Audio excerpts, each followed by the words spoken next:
Al hacer un gazpacho, ¿es cultura? Señor Quintero, hacer un buen gazpacho, en todo caso, es un acierto. Si es cultura o no, vamos a dejarlo un poco pendiente para que se deduzca si lo es o no.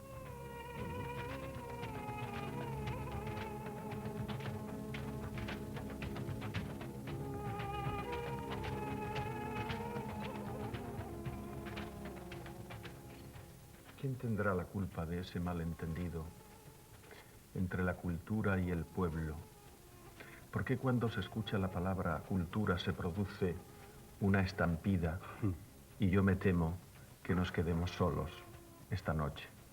Pero tenemos que remediar eso. Yo creo que debemos convencer a nuestros semejantes que nos oyen de que esa desbandada no puede producirse, que esperen un poquito. Vamos a intentar sustituir ese malentendido por un bien entendido. Hay muchas mujeres y hombres cultos escuchándonos que no saben que son cultos, ¿no? Claro. Puede ocurrir. Ocurre con muchísima frecuencia. Hay un personaje de Molière, que es Monsieur Jourdain, que hablaba en prosa sin saberlo. Creo que eso quedará claro si yo digo lo que entiendo que es la cultura. La cultura congénita, no la cultura adquirida después, sino la cultura con la que se nace, es el único concepto, a mi entender, en que se puede fundar y crecer el de patria. Me parece que es el camino más recto para que un pueblo sepa quién es y se reconozca. Creo que la cultura esa de que hablo, luego hablaré de la otra, luego hablaremos de la otra, de la posterior, pero la primera, dentro de la que se nace, es una suma de lenguas y sus emanaciones, de tradiciones, de religión, de comportamientos, de ideales, de determinados artes, de la historia de ese pueblo. Estoy tan convencido de lo que usted decía, de esos cultos que no saben que lo son, que la cultura es nuestro supremo bien. Es el más íntimo y el más familiar. Es eso que se ha dado en llamar señas de identidad. Es nuestra huella dactilar. Es una forma de llegar a ser, una forma de haber sido, una forma de estar siendo que no se termina nunca del todo. Es como el amor, que no se termina nunca de hacer, o como la vida, que nosotros de uno en uno nos morimos, pero la vida sigue por encima de todo. Creo que la cultura es lo inmutable que puede ser enriquecido. Es como una transmisión en la masa de la sangre, como una herencia, como un recado, como una transverberación, como algo que al nacer se nos dice de boca a oído o de boca a boca, como en un salvamento. Es decir, los poseedores de esa cultura son los iniciados a vivir en su mundo. Entonces yo estoy convencido de que quienes nos están oyendo son realmente cultos, los más cultos, los portadores de esa cultura que no es que se tenga, sino que se es, porque un pueblo es casi nada además de su cultura. Usted tiene 3 licenciaturas, escribe, cultiva la elegancia, goza de la vida. ¿Es usted un hombre culto?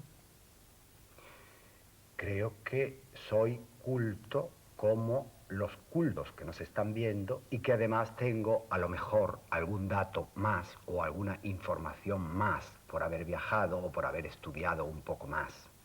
Pero yo le aseguro que si mi cultura, la onda a la que me refiero, es distinta de la de un campesino andaluz, pongo por caso, yo soy el equivocado.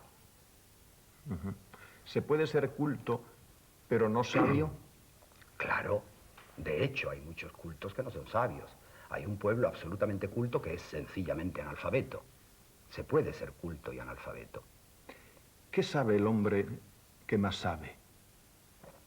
Bueno, podría decirle que el que más sabe, sabe que no sabe nada, pero me parece que no es así.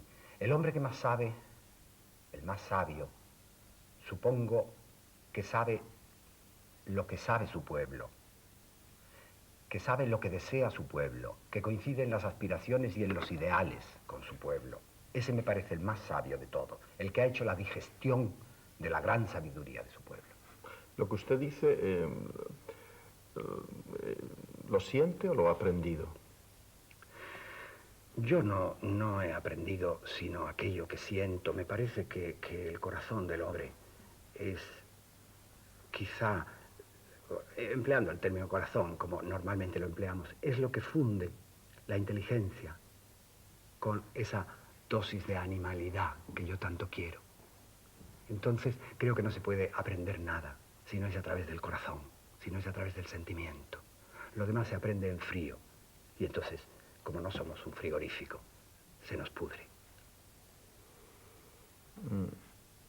Empezamos hablando de la estampida, porque temíamos el aburrimiento. ¿La cultura es aburrida? La cultura es la vida, una forma de vida, una actitud ante la vida, ante los problemas y las trascendencias de la vida, de la alegría, de la pena, de la muerte y del gozo. Es una forma que tiene un pueblo determinado de considerar esos grandes problemas. Yo no creo que pueda ser aburrida. Lo que sucede es que se ha olvidado de dos cosas fundamentales. La cultura, primero, es viva.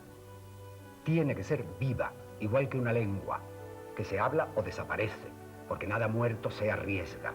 Y luego es una obra en común. Es algo que se hereda y que se tiene que transmitir como un patrimonio colectivo.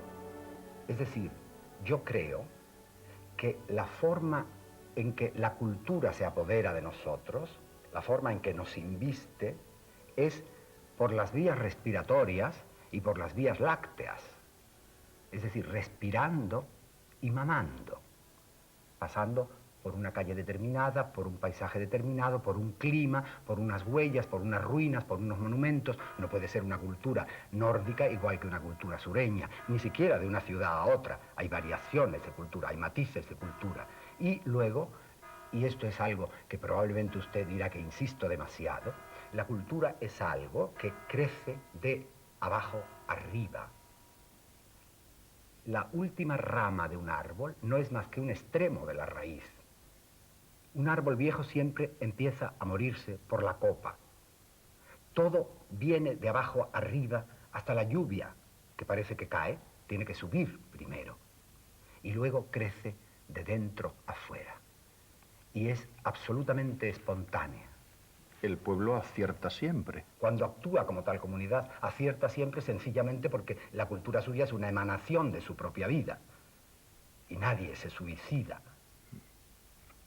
La cultura, yo creo, Quintero, que es lo contrapuesto a las imposiciones, lo contrapuesto a alguien que quiere transfigurarla, desfigurarla, y lo contrapuesto a los personalismos, esta o aquella persona que de alguna manera quiere intervenir para desviar una cultura determinada. Contrario a eso, completamente. ¿Puede ser culto un hombre sin raíces? Puede ser culto, pero no pertenecerá de verdad a una tierra determinada. Es como si, ¿qué ejemplo podría ponerle? Como una planta de vivero. Puede que agarre en una tierra, puede que no agarre. El trasplante es siempre dudoso y en todo caso tendrá mucha menos savia porque está un poco improvisando. Hay un ejemplo un poco típico de esto que es un gran admirado por mí, el poeta Rilke. Él era un viajero. Él se sentía siempre desazonadamente no perteneciente a ningún pueblo y se nota en su obra. Él está opinando como desde arriba. No tiene esas hondas raíces del que pertenece de verdad a una cultura y está bebiendo, imponiéndose, nutriéndose de una cultura anterior, larga, secular, como nosotros. Está claro que la cultura ayuda a vivir, ¿no? La cultura, claro que ayuda a vivir, ayuda a enriquecer la vida, ayuda a ver más lejos, ayuda a ver más claro. Yo siempre pienso que a los pueblos siempre intenta definírseles por su sistema de hacienda, de industrias, de comercio, por su especialización laboral. Todo eso me parece bien, pero sin embargo, eso de alguna forma es impuesto, de alguna forma viene dirigido desde arriba. El pueblo, creo, cada pueblo, al que lo define mejor, es lo que él sueña, lo que él crea, como él se divierte.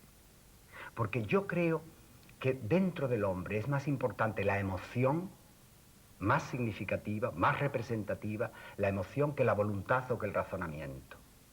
Entonces, la emoción también tiene un orden y una jerarquía, y ahí es donde se mete la cultura. La emoción de un pueblo, sus aspiraciones, sus ensueños, sus leyendas, todo eso forma parte de la cultura, es la cultura y es el pueblo.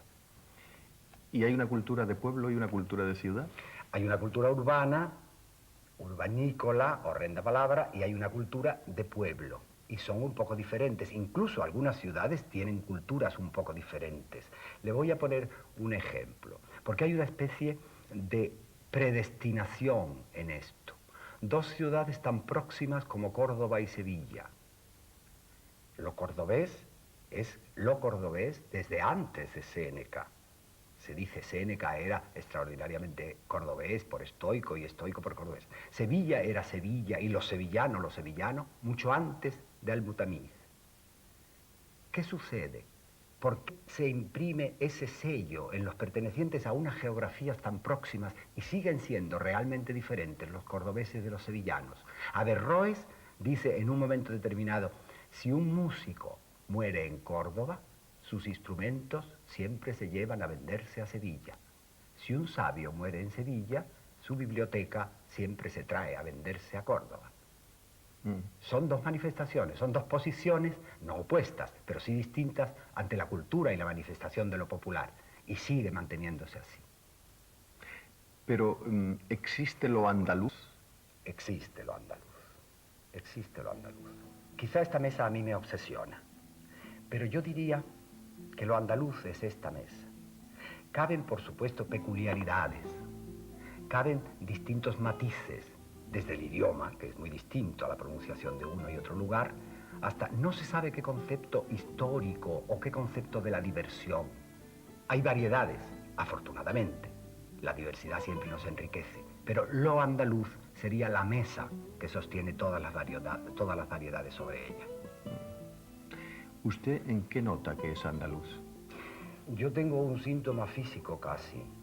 Yo vengo en coche, me pueden poner una venda delante de los ojos y al entrar en la provincia de Jaén, a la que yo llamo Llano Aceli, la puerta del cielo, porque el cielo está allá detrás, yo siento el tirón.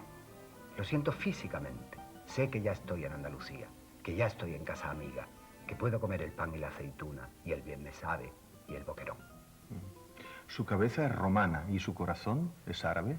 Quizás sí, y tendré algo de judío también. Eso es bueno.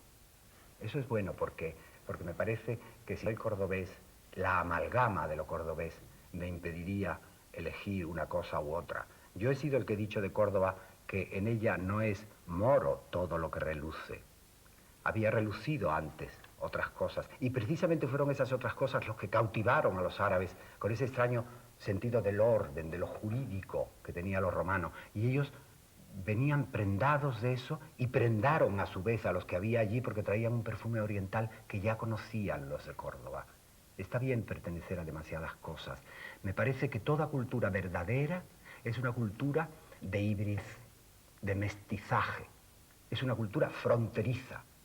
Las culturas que se mantienen muy puras son siempre endógamas y son primitivas, son demasiado sencillas. Demasiado cerradas. Demasiado cerradas. No se puede la cultura encastillar.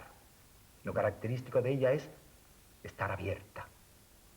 Que entren, que pasen, que vean, que nos dejen lo que tengan que dejarnos. Y si se tienen que ir, que se vayan.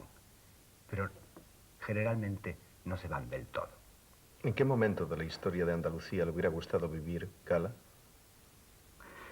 Pues esa es una pregunta que me suele hacer la gente, no de una manera tan peculiar como usted, que me habla de Andalucía. Pero siempre me dicen, por ejemplo, usted debería haber nacido en Grecia, o usted es un hombre del Renacimiento. Y no es verdad. Yo soy un hombre muy de mi tiempo, con los padecimientos, los errores, las graves equivocaciones, las ansiedades de mi tiempo. Soy un hombre interrogante y un poco a la deriva, como son los hombres de este momento. Pero a mí me hubiera gustado, sin duda alguna, vivir en la época de Pericles, que era sumamente incómoda, muy incómoda, pero no ser un hilota, no ser un esclavo. Y en el Renacimiento me hubiera gustado vivir, pero ser un artista muy considerado, o un Medici en todo caso, pero no un pobre hombre. ¿Y con Abderramán le hubiera gustado? A eso iba.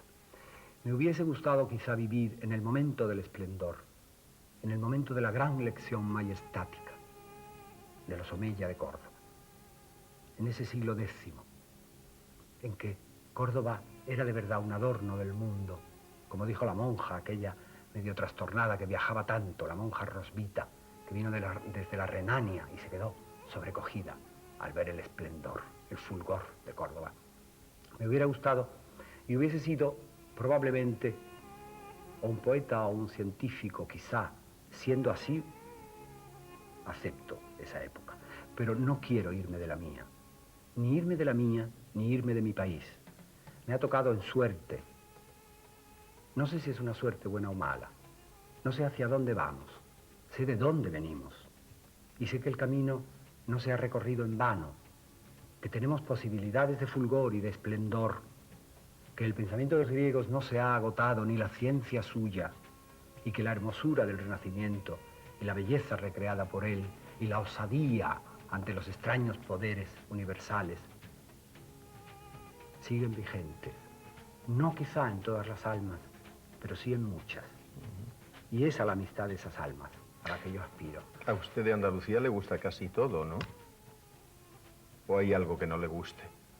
Hay una cosa que no me gusta de los andaluces, no de Andalucía. Andalucía para mí es sobre todo el clima, es la posibilidad. Andalucía es la palma de esta mano abierta. Hay el desdén histórico. Eso no me gusta. No me gusta ese desdén.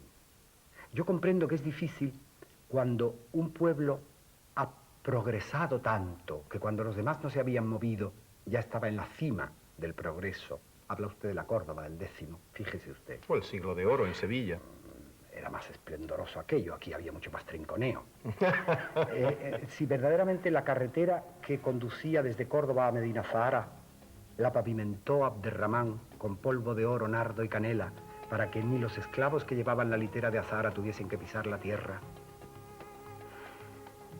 ¿Cómo se le puede hablar a una ciudad así de autopistas? Lo que ocurre es que si en Andalucía le damos tiempo al tiempo, no vamos a ser puntuales en el 92. Bueno, pero puede ser, tampoco sucedería nada terrible. No, el 92 es una cosa que se ha señalado, se ha dicho es el 92. Pero bueno, ¿y qué hacemos con ese 92? No, en el fondo el andaluz quizá sucede que confía en las cosas, que confía en el acaecer, que confía en el azar. Pertenece él a una naturaleza favorable, a una naturaleza amiga, complaciente, con buen clima, con buen tiempo.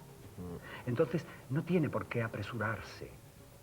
Él sabe que algo se organizará y que probablemente sucederá lo mejor. Hay una seguirilla, cada vez que yo pienso que me tengo que morir, tiendo una manta en el suelo y me harto de dormir. Porque ante las grandes peripecias, el andaluz siempre dice, estaría de Dios. El andaluz suele ser extraordinariamente versátil como ¿Y idioma. eso choca con el mercado común? Yo no sé si choca con el mercado común, pero ellos están viniendo a aprender mucho de esto. Es una filosofía vital extraordinariamente sabia. Lo mismo que se nos ha dado la razón en los comistrajos que nosotros hacíamos, en esos pescaditos fritos que inventaron ya los fenicios, que no era ningún mal invento. Y se nos ha dado la razón en el aceite de oliva, y se nos ha dado la razón en tantas cosas de régimen dietético. Se nos acabará dando la razón en la tremenda lección filosófica de la indolencia. A mí no me importa llamarla pereza, pero bueno, llamémosla indolencia. Los países tradicionalmente laboriosos, urgidos por el tiempo, están viniendo aquí a aprender una lección que consiste en rebajar el techo de las necesidades con tal de rebajar las fatigas que cuesta satisfacerlas. Eso como norma de vida es absolutamente ejemplar. Claro, pueblo muy viejo y muy sabio, ¿no? Naturalmente, pero no por viejo. No por viejo. Yo creo de verdad, insisto, en que hay viejos que no han aprendido nada, que han llegado a la vejez sin estar enriquecidos para vivir de esa riqueza. Entonces, es un pueblo sabio porque ha hecho la digestión de todo lo que le han echado. Y fíjese usted que al pueblo andaluz se le han echado con frecuencia grandes piedras, pero las ha digerido, ha aprendido de todos sus visitadores, que han sido muchísimos, de todas sus contradicciones, de todas las filosofías. Siempre han venido aquí desde los rincones más lejanos del universo y luego, una vez sedimentada esa cultura, se ha ido otra vez a los rincones más dispares y más lejanos del universo. ¿Quiénes dejaron más arte, más cultura en Andalucía? Bueno, la Bética, cuando los romanos la llamaron la Bética, ya era culta. Era la más culta de toda esa zona, goda. Pero yo no puedo dejar de pensar que en Andalucía fueron los árabes los que introdujeron la grandísima cultura. Esa yafija de Al-Ándalus, donde se acuesta lo germano con lo islámico, produce las chispas tan deslumbrantes que todo el Renacimiento de 2 siglos después ya está temblando ahí. Santo Tomás no hubiera sabido nada de Aristóteles si no lo hubiera verdaderamente traducido a Averroes. El Dante dice de Averroes, el que hizo el gran comentario. Y se queda uno sorprendido de pensar cuánto fulgor ha habido en una tierra que tiene fama de lo contrario. Es que la cifra de analfabetismo es tan alta y la cifra de lectores tan baja, y sin embargo, ¿cómo se compadece eso con la certeza de la gran cultura andaluza? Porque la cultura no son datos, no es información, no es aprender a leer, es una especie de verdad, de alimento telúrico, como una especie de placenta que se transporta por el cordón umbilical. Y nacemos ya cultos. ¿Andalucía, para ser Andalucía, tiene que ser mahometana? No, no lo creo. Andalucía es esencialmente religiosa, pero muy comprensiva. A ella se le han olvidado ya los nombres de los dioses. Ha adorado a muchos y tiene una manga muy ancha. No es pagana, pero no personaliza. ¿Quiénes trajeron lo lúdico, lo dionisíaco y lo sensual a Andalucía? ¿Los árabes? Claro, los árabes. Yo creo que Andalucía, si se puede hablar de 3 grandes oleadas, ha habido muchas más. Andalucía recibió de los romanos el orden, el derecho, la línea vertical. De los árabes recibió la sensualidad, la gran cultura y la línea curva. De los cristianos, la verdad es que ellos no venían a traer nada, venían a llevárselo todo. Pero a cambio nos dieron la fe. Es como esos grandes patriarcas que se comen todo lo que le ponen por delante los hijos, no sin antes bendecir la mesa.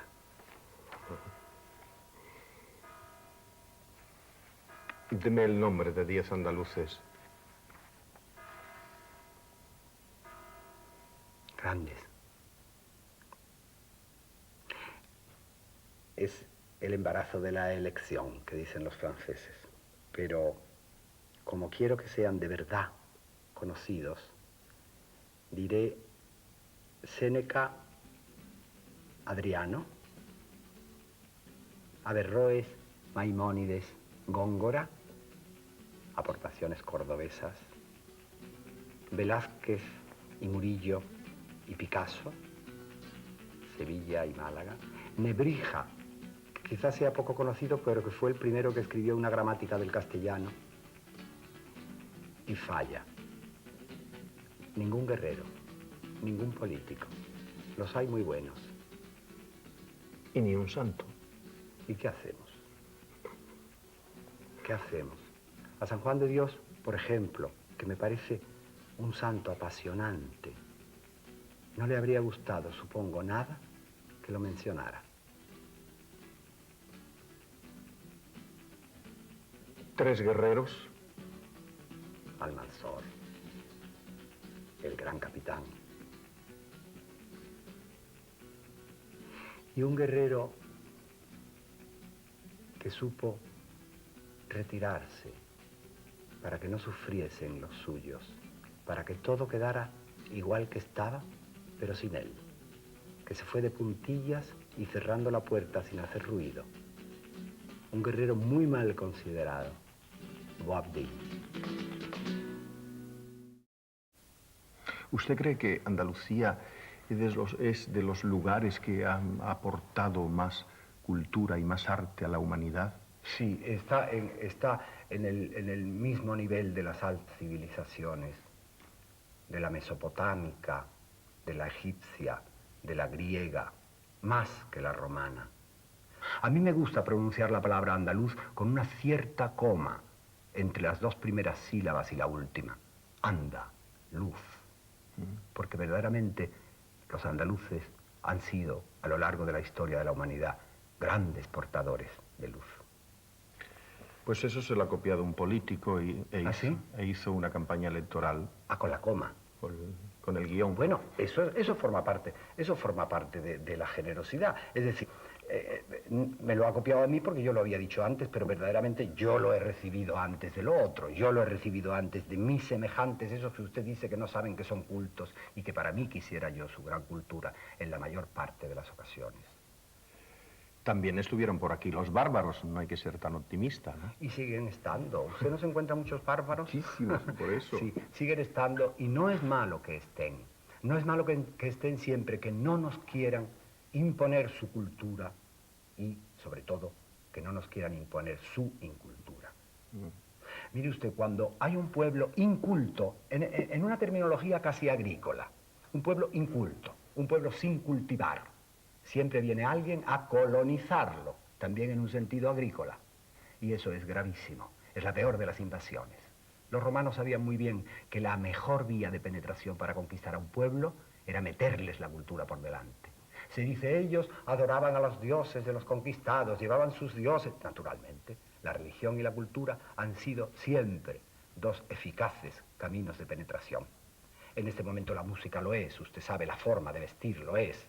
Y helas, verdaderamente sabemos de dónde viene el peligro de invasión. Y luego hay culturas pacíficas y culturas bélicas. El norte español se le quedó un poco el tic del belicismo en los 8 siglos de Reconquista. Y toda esta actitud un poco, me duele la palabra, pero debo decirla, cainita española, esta afición a las guerras civiles que han ensangrentado los hermosísimos paisajes de la piel de toro, se debe un poco a esa tendencia bélica de la cultura del norte. El sur no era buen luchador. Hay un verso, no lo digo en desdoro, sino ponderativamente, de Pedro Salinas que dice, ay Sevilla, Sevilla, guerrera mala. Y el manuscrito carmesí se refiere intensamente a cómo Almanzor tuvo que organizar un ejército de profesionales porque los andaluces verdaderamente no eran muy buenos luchadores. Ellos amaban con vehemencia la vida. Ellos no amaban con vehemencia la guerra. No eran conquistadores. Difícil entonces entenderse con los bárbaros del norte, ¿no? Es muy difícil, salvo que el andaluz tiene una cierta vocación de conquistado. Y eso les da en el palo del gusto a los bárbaros del norte. Es decir, que nos gusta que nos conquisten. Somos los grandes conquistados. Nuestra manera de conquistar ha sido siempre esa. Aparentemente, Andalucía se entrega al primero que llega con armas y bagajes. Pues bien, es mentira. Lo único que Andalucía entrega son las armas y los bagajes. Ella se queda siendo exactamente igual que era antes y por tanto es la conquistadora de sus conquistadores. Es esa alusión a la cultura del abanico que decía Ortega, la china y la andaluza. Con un abanico tiene suficiente.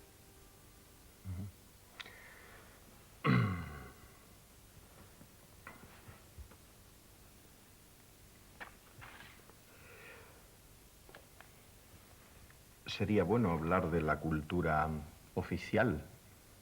Bueno, ¿usted cree? No. Bueno, la cultura oficial es una especie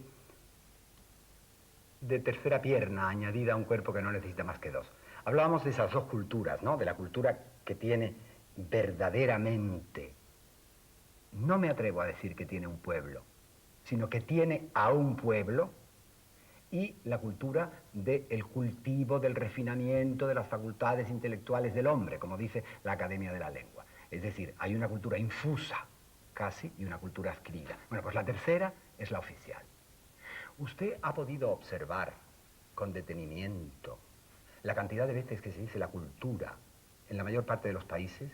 Yo recuerdo que la primera vez que estuve en Moscú, si no la oía cada día 500.000 de veces, no la oía nunca. Y aquí pasa un poco igual. Fíjese usted la cantidad de concejales, conserjes, ediles, asesores, responsables, animadores, día de la cultura, semanas de cultura, simposios de cultura, almuerzos, cenas, meriendas de cultura, mesas más o menos redondas de cultura, una cantidad tremenda de cultura. Me asusta. No ha tenido la cultura tanta necesidad de ovaciones, ni de que la jaleen de tal manera. Cuando le he escuchado 500.000 de veces, he pensado que usted es andaluz. Bueno, sí, diga usted 60, hombre. ¿Exageramos, mentimos o inventamos? No.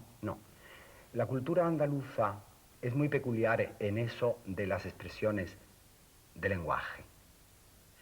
Exagera unas veces por carta de más y otra por carta de menos. Usted sabe perfectamente que a una anciana en Andalucía se le llama niña, y mocita vieja, si lo es.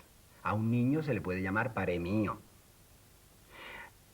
La manera de decir que un niño es muy guapo o muy gracioso es que lo ve, hijo. Qué lástima. Cuando uno va a los toros, con tal de no atenerse a la realidad de los asistentes, si la plaza está mediada, se dice o que no había un alma o que no cabía un alfiler. El caso es exagerar por parte de más o por carta de menos, no atenerse a los términos reales, salvo cuando sucede una catástrofe que entonces el andaluz dice estaría de Dios y luego se calla. Eso es esencial en él, porque es todo el proceso de la hipérbole. El andaluz gusta de subrayar con imaginación lo que le parece sencillamente habitual en la realidad. Y lo habitual no le divierte demasiado, lo tiene demasiado próximo, le parece rutinario. Y entonces lo adorna con la exageración. ¿El poder debe dirigir la cultura o no debe estorbar? Mire usted, a mí me da mucho miedo los dirigismos. La cultura puede nacer del caos. Yo no quiero decir que el poder fomente el caos, no es ese su oficio, pero puede nacer del caos. ¿Cuál es la misión del poder? Pues favorecer las investigaciones de carácter cultural o de carácter histórico, fomentar el conocimiento, fomentar la conciencia de los creadores o de los artistas o de los investigadores de la realidad y dejar en libertad a la gente. Yo creo que la oficialidad sería un poco como un jardinero que no se debe meter, como un jardinero persa, no como un jardinero inglés o francés, que podan y hacen figuras con los cipreses y con el boj y con los mirtos, no. Dejar el proceso natural, a su aire, con su paciencia, con su desarrollo propio. No intervenir en él. Cualquier intervención ajena es siempre mala. Y para la cultura, que es extraordinariamente delicada, la cultura se desmaya en los largos pasillos de la democracia. La cultura, de verdad, es como un animal si se la cautiva. Acaba por morirse y desde luego no procrea. ¿Qué significa la cultura para un político? Yo no tengo una certeza absoluta, pero sospecho que los políticos utilizan para su política cualquier arma, y la cultura es un arma magnífica. Usted que ha tenido cerca a algunos políticos, que conoce a muchos políticos, ¿el político suele ser culto?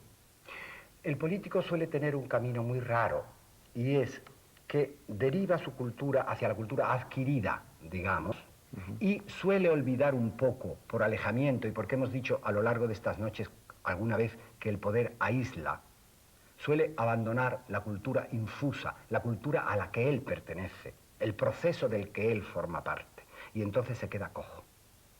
Se queda cojo y no entiende de verdad a su pueblo.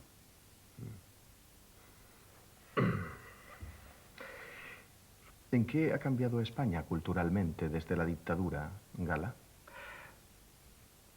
Es evidente que la libertad deja que la cultura se exprese, deja que la gente sea como es, que los gestos habituales sean habitualmente hechos. A mí me hubiera gustado quizá que se hablase un poco menos de la cultura y que se hiciese un poco más por la cultura. Comprendo que es difícil. Es tan difícil que creo que no debiera haber ni un ministerio de cultura. Es ceñirlo demasiado. Es como si se hiciese el día 27 de abril, es el día de la cultura. ¿Qué hacemos con un día? La cultura es milenaria. Con un día no tiene ni para un aperitivo. El ministerio concreta, mientras que la cultura forma parte de todos los ministerios. Las subvenciones, los premios, siempre corren el riesgo de ser arbitrarios, escasos. ¿Por qué no aplicar todo eso a una cosa esencial? A la formación de las nuevas generaciones. Yo no creo que el teatro necesite subvenciones, a lo mejor lo que necesita es más aficionados al teatro. ¿Cómo se aficiona al teatro? Poniéndolo en la sangre, haciendo que los niños crezcan en él, transformando el teatro o la cultura en general en un hábitat, creando esa necesidad y ese orgullo de la cultura, esa certeza de que los que nos están escuchando, los que todavía no se hayan desbandado esta noche, son cultos y están orgullosos de ser cultos y de pertenecer cada uno al pueblo que pertenezca, porque hablamos de Andalucía, pero hay otras culturas, hay una gran diversidad de culturas en España. Si le hubieran ofrecido el Ministerio de Cultura, ¿lo hubiera aceptado? No, yo no hubiera aceptado nada. Yo no soy un político, ni quiero actuar en la política. Esa es la única fuerza que tengo, que no tengo aspiraciones. Los intelectuales, ¿dónde están? ¿Están más...? Eso digo yo. ¿Están más cerca del pueblo o del poder? Bueno, en general. Mire usted, el intelectual tiene la misma tentación de los políticos siempre, de encastillarse, de meterse en esa fría torre de marfil. Y la cultura no crece ahí, la cultura congénita, la cultura de nuestros amigos, los que nos ven. Esa cultura está en todas partes, menos en la torre de marfil. Hay que mancharse las manos viviendo con ella, conviviendo con ella, ayudándola a ella, siendo ayudado por ella. Entonces el intelectual suele tener la tentación de encerrarse. Si ayuda al poder, si es un intelectual áulico, si es un intelectual un poco asalariado, es un funcionario, con toda la tristeza de la palabra funcionario, es un dependiente, es, si usted me oprime, que supongo que sí, pues es una moza del partido, en el estricto sentido de la palabra.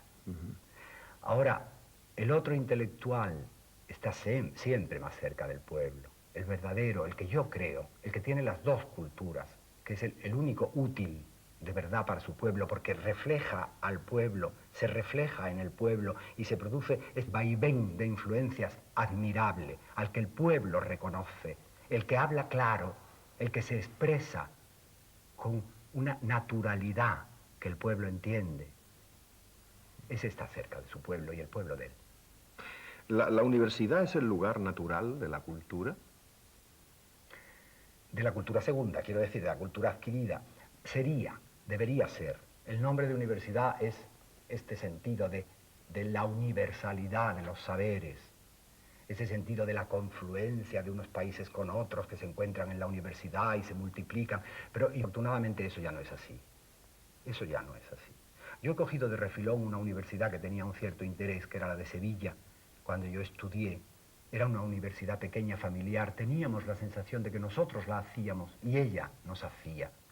Era un bonito flujo y reflujo.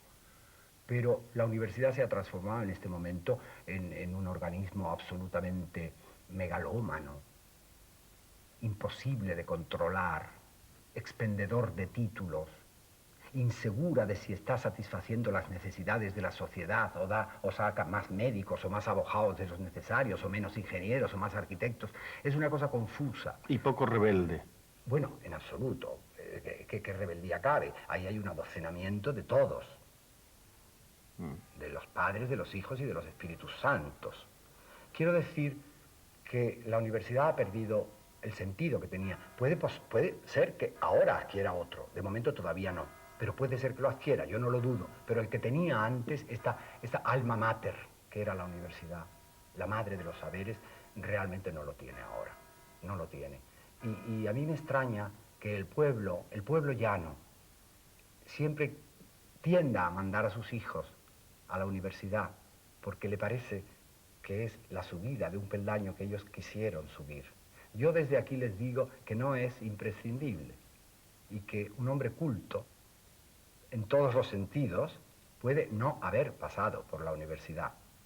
Y más le digo, tal como van las cosas, estoy absolutamente convencido de que cuando vuelva su hijo con un título de licenciatura expedido por la universidad en la mano, se encontrará con un padre mucho más culto que él. Pero, ¿sería necesario un buen bachiller, al menos? El analfabetismo puede tener su propia cultura. La cultura adquirida es otro tipo. Todo lo que sea mezclar una cosa con otra es enriquecer a las dos culturas, es enriquecer a las dos personas. El analfabeto, como toda memoria virgen, tiene visiones verdaderamente admirables, pero está coartado, no se puede desarrollar del todo. Es como alguien que le falta un brazo y tiene que trabajar con los dos. Es imprescindible que el analfabetismo desaparezca, pero es conveniente que no desaparezca el patrimonio que los grandes, magníficos analfabetos han aportado, como una especie de herencia secreta, de herencia vergonzosa, como una compensación de lo que los otros sabían y ellos no. Caminamos hacia la uniformidad ya. Los europeos cada día nos parecemos más, incluso, hasta físicamente. Sí, todavía se ven caras que no podrían de ninguna manera ser inglesas. A mí me complace mucho, no porque me parezca que los anglosajones son feos o bajos o tontos, no, sino que me parece que lo distinto es lo hermoso y me parece que la diversidad es un lujo que debemos seguir manteniendo. Esto, donde estamos... ¿Quiere usted decir esta mesa?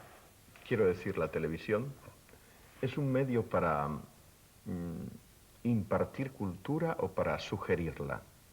Hombre, sería magnífico que se ocupase de verdad de la cultura. Pero yo no estoy nada seguro que ni la sugiera, es decir, ni la dirija, que me parece que es lo que quiere usted decir, ni la imparta. Creo que hay demasiados pocos espacios culturales, precisamente por un temor que usted apuntaba al principio, desde el principio, curándose en salud, y que yo me negué a arrostrar. Ella, la televisión, la doña, está convencida de que la cultura es profundamente aburrida, y eso es falso. Ni tiene por qué ser aburrida, ni tiene que... Eso será porque el que la da sea aburrido, o no sepa exactamente lo que es cultura, o no haga vibrar a la gente, o no le ponga los pelos de punta tocándole en el trigémino de la verdad. Pero ¿por qué tiene que ser aburrida? ¿Quién hace aburrida a la cultura? ¿Quién hace aburrida a la historia? La historia de un pueblo contándole cómo ha llegado a ser como es y por dónde ha llegado hasta donde está. El pueblo está interesado en conocerse y además está encantado de conocerse. Es que tenemos una tentación de hablar de las Marías y de las no sé qué, como si las Marías y los no sé qué fuesen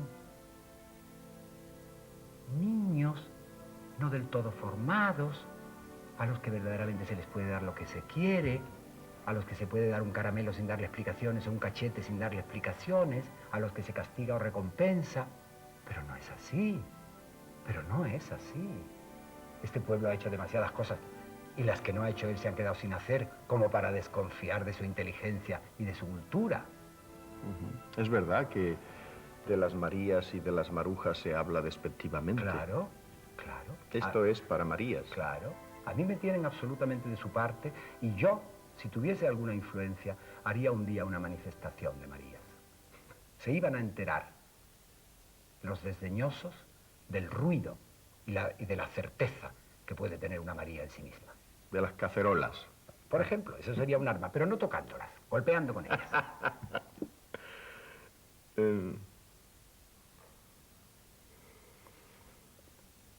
¿Cree usted que de existir la televisión en Grecia, Sócrates, Platón y los filósofos hubieran hablado desde este micrófono en la televisión? Me gusta creer que sí. Creo que ellos eran lo suficientemente inteligentes como para no desaprovechar ningún medio de regalar inteligencia. Pero también estoy seguro de que no hubiesen abandonado nunca el convivio, el banquete, la pequeña tertulia, la necesidad de intercambiar personalmente experiencias y sabiduría. ¿Un ciudadano de Grecia era más culto que un ciudadano hoy? Un ciudadano corriente. No lo sé. Mire usted, hay una diferencia que hacer entre la información y la formación. Los ciudadanos de ahora estamos todos muy bien informados, tanto que casi no nos sorprende nada, lo cual es malísimo. Una vida sin sorpresas es bien triste.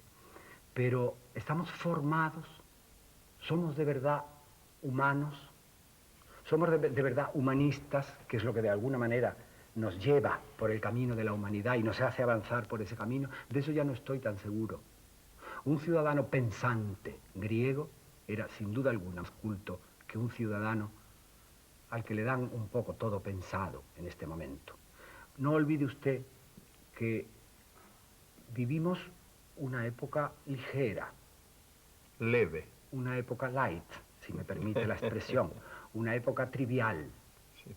Todo lo que verdaderamente, como el tiempo, nos mata pero nos da de vivir. El alcohol, el tabaco, el amor. Son aliados que de repente acaban por matarnos, pero nos dan más vida. Bueno, pues todo eso es light. El tabaco es light, el amor bastante light, el alcohol light.